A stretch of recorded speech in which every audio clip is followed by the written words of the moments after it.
everyone, it's Jessie from b.a.r.e Flower Farm. We are in full swing of winter tulips, as you can see. So if you're new to my channel, my name is Jessie. I live in New Jersey in zone 7A. I'm entering into my 3rd year of flower farming, but this is just my 2nd year of forcing winter tulips, and I force winter tulips hydroponically, which means I just grow them in water in these trays. Now, I thought I would take you along to show you what the progress looks like, because we will be having tulips in, I anticipate, about a week and a half to 2 weeks, which is super exciting because that means I'll be able to hit the holiday season. So I'm going to show you what the progress on these looks like, but then more importantly, I'm going to talk about how I'm going to be moving my stems. So I did it a few weeks ago, a prior video on how I received about 10,000 tulip bulbs. I will be winter forcing the majority of these bulbs, and even though it will take place over the span of, we'll call it 3.5 to 4 months, that's a lot of stems for someone like me, a small scale grower, to be moving. So I'm going to talk about my plan and just how I'm going to have faith that I can actually move these stems. So here we are in the grow space. We've got roughly just under 900 tulips that are growing in this little small area. And this is roughly a 4.5 foot length by the depth is 2.5 feet. And then you can see how tall this is. It's not super tall, but it's probably about like 6 feet, I would say, just given where I am in terms of height. So you can cram a lot into a really small area. And if you haven't followed me last year, my husband and I built this because we have mice. So we call this the mouse fortress. We've been doing a lot of work, or Eric's been doing a lot of work to seal off the cracks and all the places where we think mice have come in. So I'm going to chance it because we started building out the rack for more tulip forcing, and that will definitely come into play for Valentine's Day.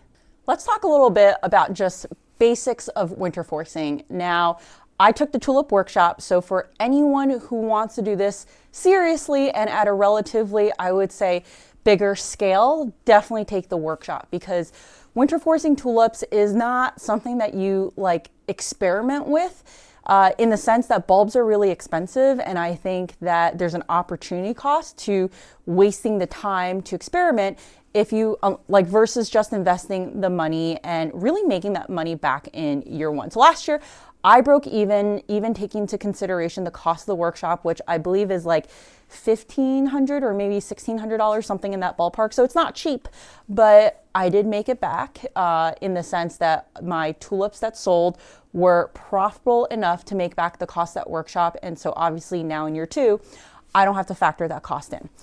But just basics 101, when you're forcing any kind of bulb, you're really tricking it to grow by mimicking the conditions that it would experience in nature. So for example, I order these bulbs that are pre-chilled. So these are chilled at 5 degrees Celsius, which I believe is like 38 degrees Fahrenheit, but they come from the bulb supplier chilled for the amount of weeks that that variety needs. So some varieties need like 12 weeks, some varieties need like 16 weeks. It's all dependent on variety. And the good thing is that when you talk to your bulb supplier, they should know. So these all came mostly pre-chilled, so that's winter. Then my job is to basically provide spring conditions so that they will root and grow. And this basement stays at a natural 60 degrees Fahrenheit. It's the perfect condition for growing tulips. Now, I would say that tulip forcing is both an art and a science. A science from the standpoint of, yes, like you need to know how to mimic the conditions, but an art in the other sense that you need to know what to observe before you start putting things in the grow room, before you start using things like how many hours a day do I turn on lights to manipulate stem length. So one of the biggest struggles with forcing tulips at this time, which is in December, to get Christmas blooms or holiday blooms, is that you run the risk of short stems. Now you can look at something like this. This is probably my tallest stem right now. Including the bulb, we're probably at around like 8 inches, which is good because obviously this still has some room to grow and I can actually feel the bulb in here. But overall, I actually let these root a little bit longer than what you would need, just because I wanted them to get some more cooling time. And just based off of my personal experience from last year, I think these will be ready in about a week and a half to 2 weeks. I'm going to put a photo here. This is what they look like just, I think it was like 5 days ago. So at this point, they just start taking off. Like, I mean, it's almost like having a newborn and just one day you blink and your newborn is no longer a newborn. It's like very similar with these tulips. I moved outside because the lighting is just so much better, but I wanted to dedicate some time to talk about how I'm planning on moving about 10,000 stems over the span of 3.5, 4 months. So that is a lot for me. I'm a relatively small grower. You saw earlier just what the general field looked like. It's a 40 by 90 foot area. I would say in a given week, if I can move like, I don't know, like 15 to 20 bunches, like that's considered a lot for me. So when I sat down, I was thinking about, all right, how am I selling these stems? So I already have some pre-committed orders through a CSA or a flower subscription. Now, I currently have 17 shares sold. The way that these shares work is that you can either get it for delivery or for pickup. So it's every other week. 1 week is delivery, 1 week is pickup. So that means that when you sign up, you're getting blooms every other week. What I found through feedback was that because these are winter tulips, I'm harvesting them at the right stage. It's just naturally cooler outside. These blooms typically last over a week. So people like having blooms every other week because that one bouquet will carry them halfway, partially into the next week. So they're every other week for 6 weeks, and they start the last week of December and they go all the way up till it's like mid-Marchish. And then at that point, I'll focus on Easter forcing. So I have 17 shares of that sold. I recently this weekend added a gift option for 3 bouquets. It's a Beat the January Blues with Blooms type of subscription.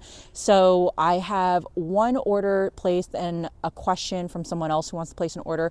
So I'm also moving those, and I was able to sell those just posting on my Instagram, my Facebook page, and today I posted on a local moms group page, more for the gift giving one.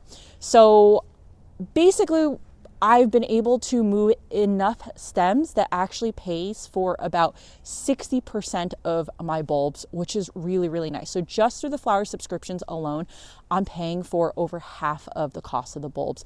And to be honest, I've already made up the other cost of my bulbs by just reselling bulbs or going in with other farmers who ordered over 1,000 in quantity to be able to cost share those bulbs. So from a financial standpoint, I'm actually okay. I would just be wasting labor, which is a lot of labor, right? So I obviously want to move these stems.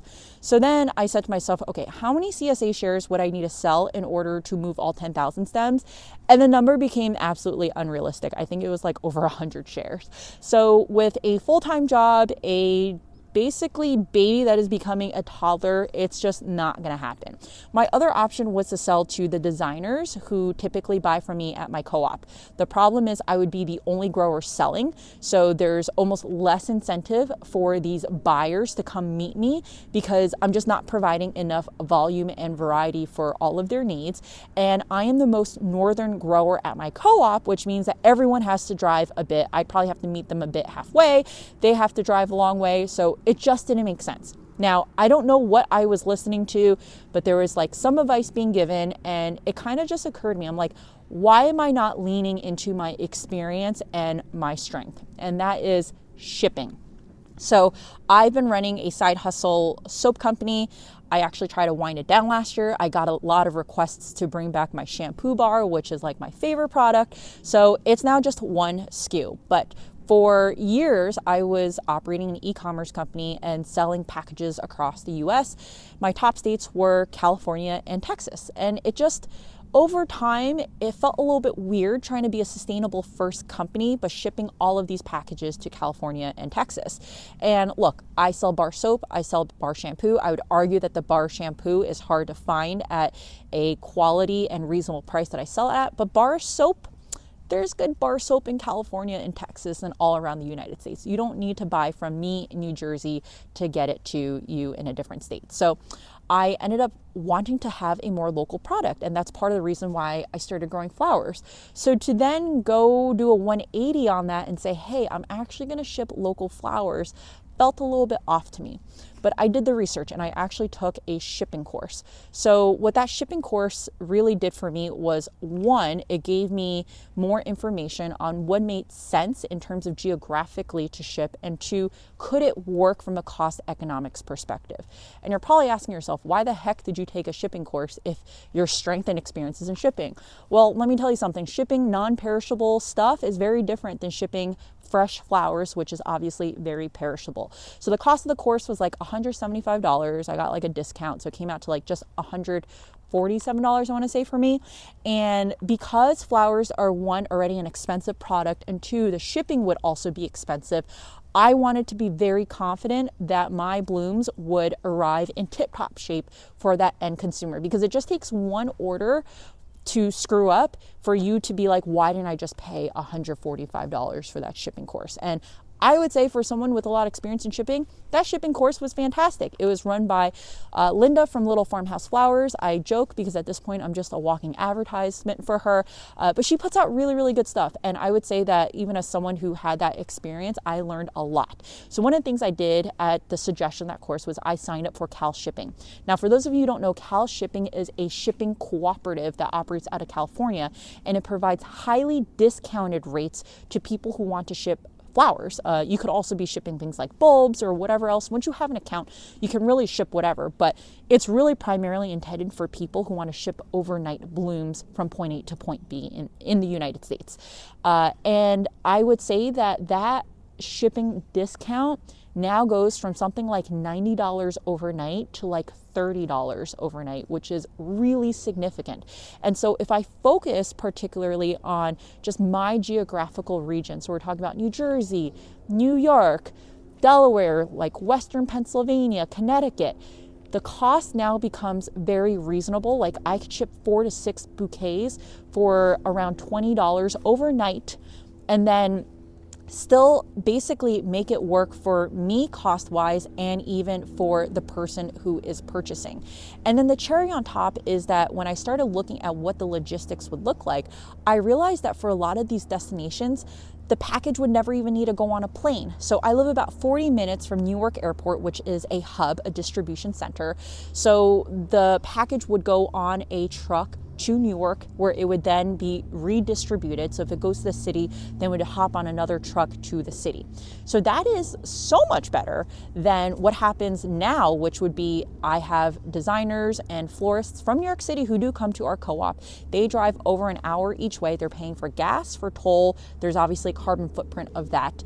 And they're coming, and like that's a lot of time being spent, and like time is money, right? So to be able to offer a shipping option for just under $20 and be able to say, hey, this is actually more efficient from a carbon footprint perspective because that truck is going to New York City for other deliveries anyway, almost seems like a win-win.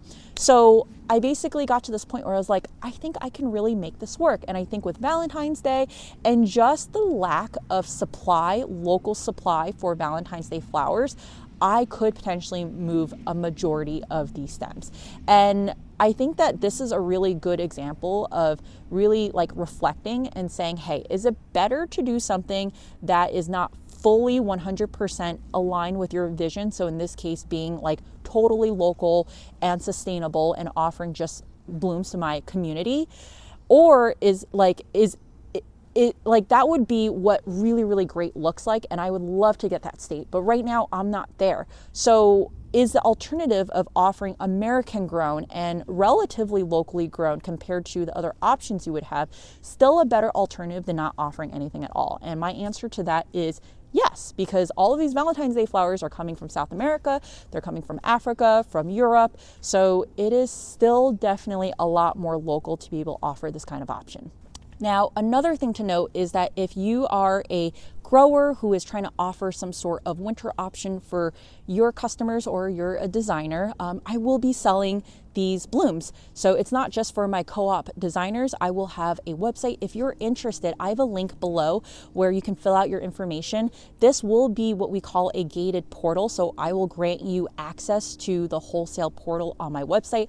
I'm still building it out. And so this would obviously be done tax-free, which means I would need a resale tax certificate, and I will help you through that. So you just need a business ID, an EIN number for that to work.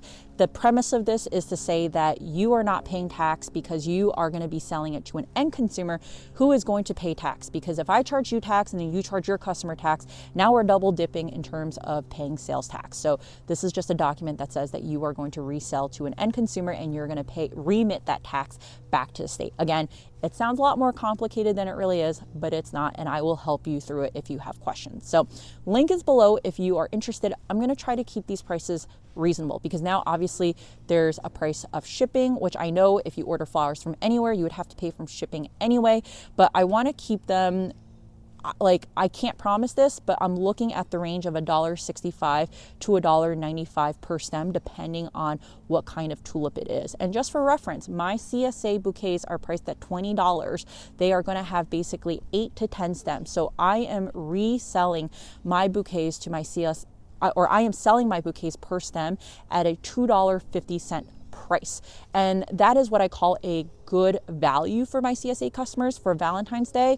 That per stem value goes up. Last year, I charged a little over $3 a stem. So reselling is actually not a bad option for people, especially if they want to continue offering something to their customers. In fact, last year I ran out of stems, so I had to buy stems from Linda from Little Farmhouse Flowers, and I still was profitable with my Valentine's Day bouquets. But a lot more to come on that later. Just want to hop on to show you what the progress looked like. Let me know if you have any questions in the comments below, and I will see you in the next video.